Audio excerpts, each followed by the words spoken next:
Eamon Khan here for Seconds Out with Eddie Hearn over Zoom. Eddie, good to see you. How you doing? Doing good, mate. Over here in Philly. Obviously, it's a busy night Saturday for the Matchroom team. The Dave Allen phenomenon packing out the Sheffield Arena in a really big fight, and obviously Boots over here in Philly, another big crowd. So yeah, big night for us, and looking forward to a great night of boxing live on the zone. Just want to rewind slightly to the announcement of signing Ben Whittaker, which is obviously a great signing within the British boxing sphere. What does it take to get someone of Ben Whittaker's stature over the line? I mean, to be honest with you, it should have happened 3 years ago, whenever it was. We actually filmed the promo. We agreed a deal with Ben. We filmed the promo and we were literally tying up the final pieces of wording in the contract. And Boxer came in with a sack load of money and he couldn't really turn it down. And we were all like, oh my God, because like we knew Ben from the amateurs and he was always going to sign with Matchroom. And even over these last 3 years, I've seen a lot of interviews and a lot of kind of, one day we'll get our man. And obviously when became a free agent, we were very, very keen to sign him, as was everybody else in the boxing, industry. So I think it's a mixture of good relationships with Ben, obviously, our position within the sport, our deal with the zone, and our ability to build global stars and actually put people in a position to fight for world championships. And the thing is with Ben now is everybody knows him as this showman, as this character, as this guy with a massive following, but he's a brilliant fighter. And he's a guy that has been a brilliant fighter for years and years and years. He's Olympic silver medalist. Everyone knew him as one of the best amateurs in the world. So now we've got to position him to fight for a world championship at 175. And it's a tough, tough division. He's been very inactive. He hasn't had the momentum. So that's the plan now, to get him back in the ring end of November, early December in the UK, fight early in America next year, then come back, early summer with a big fight in the UK. And after that, I think we'll be good to go to start looking at the elite names in the division, because it's not going to be easy, but we've got to prepare him for that moment. Appreciate you solely focused on your business, but where do you think that leaves Ben Shalom and Boxer with his current standing with the BBC and their deal? Because I'm sure the BBC would have wanted Ben Whittaker on their platform. Yeah, but it's not a deal where the BBC have put a load of money in. They're lucky to get not what they're given, but that they will have an expectancy of what they will get for the money they're paying, which is very little. So, Ben's got, look at obviously Adam Azim's fighting on the zone. You've got Fraser Clark show coming up, but look at the fighters he's got to get out and service. Callum Simpson, he's made an offer to fight Troy Williamson with us. I think that's probably going to land on BBC later in the year. Lauren Price, she hasn't boxed since March. Caroline Dubois, she hasn't boxed since March. These are fighters, obviously Vidal Riley's left, but those fighters, they're unified world champions who should be fighting every couple of months. So I don't know, under that contract that he has, which is a small amount of shows, you just can't service all of those fighters. So although I'm sure they'll be disappointed to lose Ben, I think financially it would have been very difficult for them to service him anyway with those kind of rights fees, in my opinion. So the box will be fine. They've got a TV deal. They've got fighters. But now we can get on and do the real stuff for Ben. Credit where it's due with the card in the UK. Good card, Eddie, there, headlined by Allen versus McMahon. But the talk of this week has been that the potential carrot on the stick for either fighter is like Dave will get Deontay Wilder if he wins, and Makhmudov is in line for Anthony Joshua if he wins. Are those talks on the table right now? With Makhmudov, what actually happened there was Makhmudov DM'd AJ and they were talking a little bit, and he said, "I want to fight you," which is what Makhmudov said. And AJ was like, "Look, at the moment, we've got plans, but maybe in the future, blah, blah, blah." So I said to AJ, told me he was speaking to Makhmudov. So I said, "Oh, we're trying to get him for Dave Allen." And he's like, "Oh, cool, that's a good fight." And AJ said, "Look, go fight Dave Allen. If you win, maybe I'll fight you next." I think Makhmudov might have taken it a little bit more literally. Listen, if Makhmudov beats Dave Allen, he's in line for a big fight, and we've got options on him to put him in a big fight. If Dave Allen wins, he's 100% getting a big fight. And, I know there's been talk about Dave Allen against AJ and stuff like this. The reality is, Dave Allen, after what he's done in Sheffield this week, could fight anybody other than Alexander Usyk.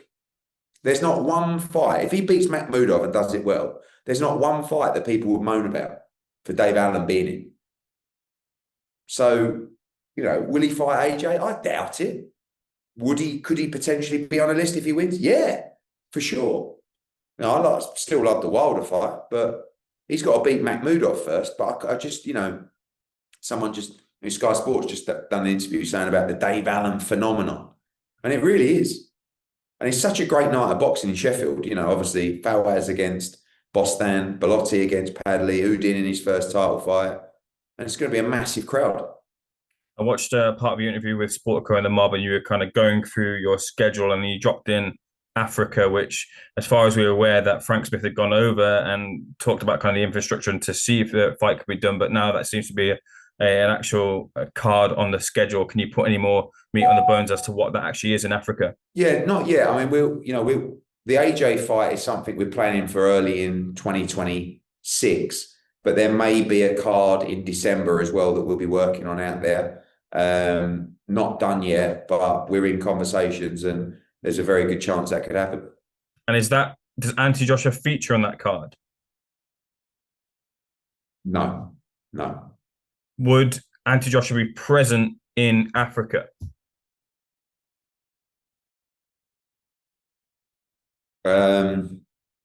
Depends if he had a fight scheduled and if he was in training camp. So probably not for that reason. Okay. The other interesting bit of news is that you've formally pitched yourself against Dana White directly. How big of a challenge is that to usurp Dana from his position as one of the leading promoters in the US? Yeah, I mean, I say I've pitched myself against him. It's kind of been a narrative that's been building through my interviews, his interviews, and everyone saying, "Oh, it's you v Dana White," which is a narrative that I'm happy to share and embrace, because for me, Dana White's one of the greatest combat sports promoters of all time. I've admired him for a long time. I mean, probably look up to him when coming through as a guy that's built this great fight sports business, and to have the ability to take him on is something that really excites me. I never expected in a million years I'd be going head to head with Dana White in boxing. And I'm really up for that because I believe in myself. I think I'm a much better boxing promoter than he is or he will ever be. And perhaps he's a better MMA promoter than I will ever be or could ever be. But I like my spot in the race. But it's going to be interesting. And, he's a very smart man. Tico's a great business.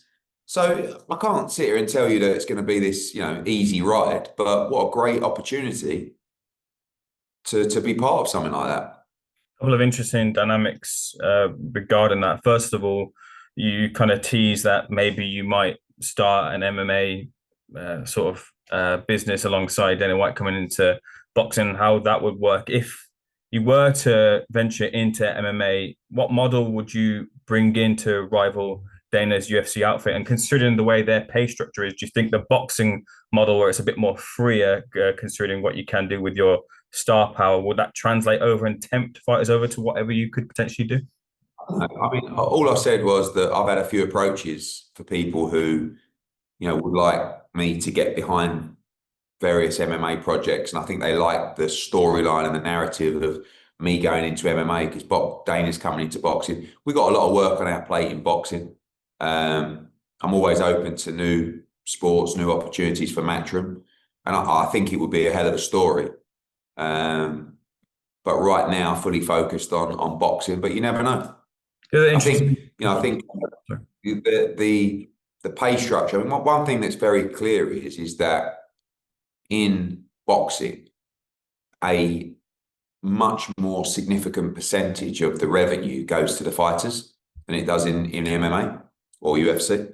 And that's why they want to change or abolish the Muhammad Ali Act. Mm. Because for people that don't know, with the Muhammad Ali Act, which is quite, I can't tell you that it's not strange, but it does protect the fighters. You have to show the fighters, Eamon, basically how much money's in the show, right? So every fighter receives a bit of paper saying, this is what the TV company are paying. This is the game. These are the rough numbers. This is your purse. Are you happy with that? I mean, everyone knows what they're signing up to, but you imagine a situation where there's maybe this, Zuffa Boxing, and they're receiving huge rights fees from Paramount, and the talent is getting 50 grand or 100 grand for a fight.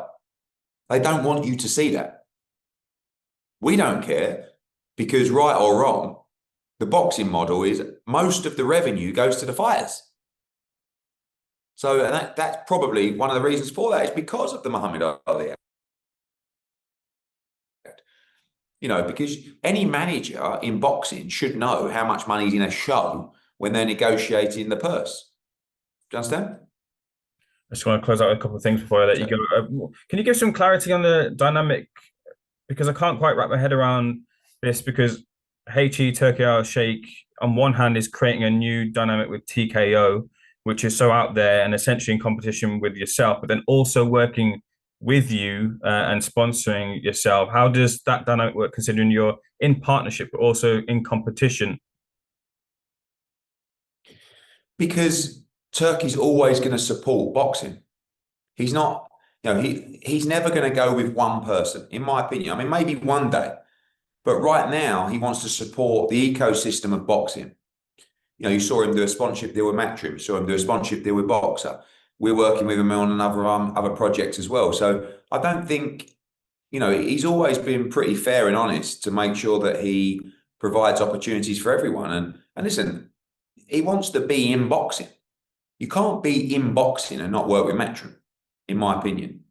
So, he wants to do TKO, the league. He wants to do Riyadh season events. He wants to do Ring Magazine events. He wants Riyadh season to be represented and powerfully visible on big shows around the world. So yeah, I don't. One thing I've learned with him, he's not. He loves the fuckery of boxing, but he also wants to support everybody, and we appreciate that. And we've been working in now for a couple of years, and the meeting that I had with him just a few days ago represented a partnership that means we're going to be working together for many years to come. In a potential Matchroom boxing sale in the future, it's similar to how Dana White sold UFC. Dana still is out there and promoting the UFC cards. Would you, whenever Matchroom boxing does get sold, would you stay in the business and promote, or would you want a clean break from the business completely? Well, yeah, don't forget, it's not Matchroom boxing. I mean, the deal is Matchroom sport, and boxing is only a small part of the size of our company. So, any deal would be around Matchroom sport, not Matchroom boxing, which I'm chairman of the group anyway. But what else am I going to do? I mean, I love boxing, and anybody that buys the company or invests in the company is going to make sure that, unfortunately, you're going to have me staying around. Because without bigging myself up, when you think of Matchroom boxing, if I'm gone, I don't think it's as powerful. So, unless an investor came in and went, yeah, we really want to buy the Matchroom sport group, but Eddie Hearn's got to do one because we don't like him. That could be a possibility as well. But more than likely, anyone's going to come in and say, yeah, we want to move it forward to the next level. And Eddie, we need to make sure you're in for that duration. And I'm in. I'm not going anywhere. I'm more motivated than ever. I love the sport. So yeah, you're going to have a few more interviews with me yet. I thought you wanted to do movies. Movies will come. Movies will come. Obviously, Netflix. It's opened a few doors. What can I say? Lastly, Eddie, we've got to leave the last word to Ricky Hatton. His memorial, his funeral was today. What's the lasting legacy and the memory that's left in your mind when it comes to Ricky Hatton? You see when you look at the pictures from the funeral, you see the love and how people feel about him. So sad, when you see Campbell and Matthew and Jack Hatton and Paul Speak, these are people that we see around the events. Obviously, Campbell, we work with very closely. Matt, I've got a lot of time for. He's a lovely bloke, known him for years. Paul Speak, who worked, tirelessly for Ricky over the years and was so close to him. Just devastating, and the legacy will massively live on, through their foundation, and also through the nights that he gave us and the type of individual that he was. So, may God rest his soul, and thinking of everybody, particularly in the close family, um, during what would have been a really tough day. But hopefully they can see the outpouring of love that people had for Ricky. Well said, Eddie. And seconds out, echoes those thoughts as well too. Appreciate your time, Eddie, and looking forward to this weekend's offering both sides of the pond.